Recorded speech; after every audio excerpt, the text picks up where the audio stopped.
This week's MindEspresso starts off back in 2008, and a guy named Hal Elrod, who was a coach, was going through a tough time with the recession. He had ballooned up in weight. He wasn't feeling great about himself. He fell into depression.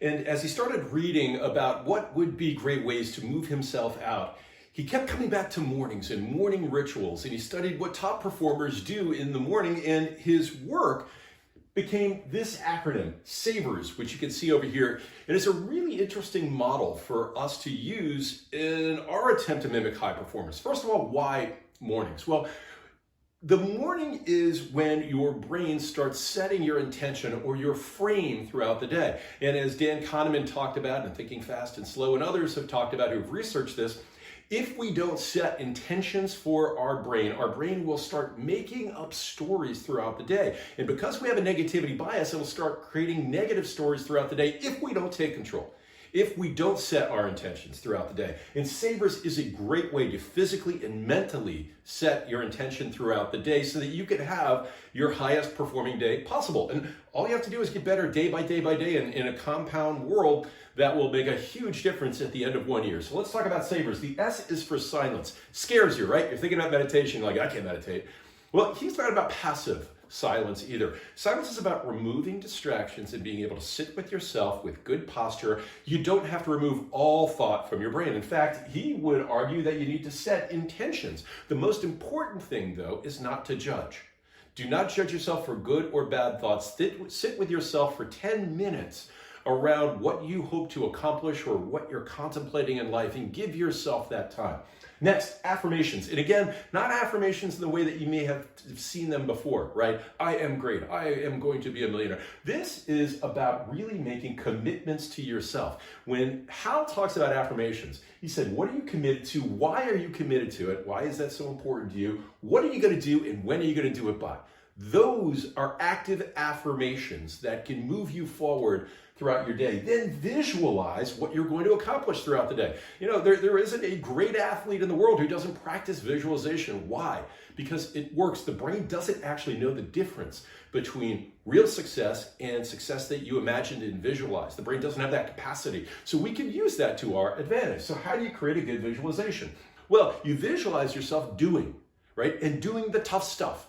Going through your obstacles throughout the day, but doing so with a positive attitude, and then feel that sense of accomplishment at the end of the day. A lot of people visualize just the end of the day. Hal says, look, you got to visualize the tough stuff. And this is what the Navy SEALs do too, right? Visualize those tough things so they're not surprises to you. Now, imagine if you just did this part.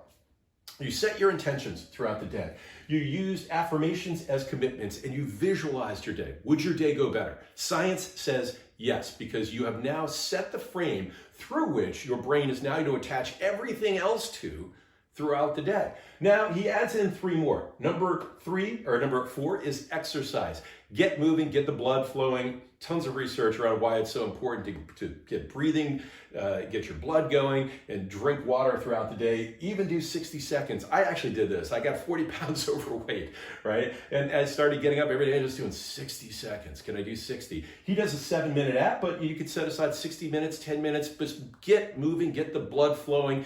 And most important, make a commitment day to day to day to get exercise early in the morning. Then read. Great quote he has about Jim Rohn. Jim Rohn said, you know, you attract success by becoming the person that you need to be successful. In other words, if you're not improving, you're not going to attract success into your world. And by the way, if you read, you're going to be a lot more interesting. You're going to have more points of contact. So, you know, Steve Jobs used to say real intelligence is being able to see disconnected points in ways that others couldn't see them and put them together into a story, right? So if you're constantly reading, constantly improving, you're going to, number 1, attract more success into your world. But number 2, you're going to be able to see things differently. Then the last one is scribe. Now, I'm not a big journaler. I have a tough time. But he's got a pretty simple process here. What are you grateful for? What are 3 things that you are grateful for? Then, what are the 3 most important things for you to do and focus on throughout the day? Overall, though, let's wrap this back.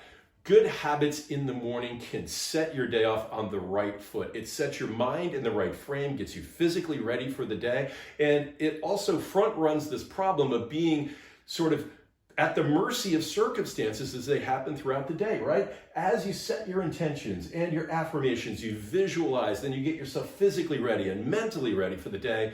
Now you're putting yourself in a much better state to be able to handle when things don't go right, handle things when they don't go right throughout the day.